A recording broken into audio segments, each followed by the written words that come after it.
فیصلے کون کر رہا ہے؟ اسرائیل کے ساتھ ٹریڈ شروع ہو گیا، کیا کابینہ کا فیصلہ ہے؟ کیا نیشنل سیکورٹی کونسل کا فیصلہ ہے؟ کیا پاکستان کی پارلیمنٹ کا فیصلہ ہے؟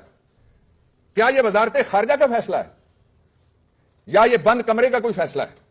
آپ دیکھ لیں رات کو جو انفارمیشن سامنے آئی ہے آپ کے، وہ پوری قوم دیکھ رہی ہے.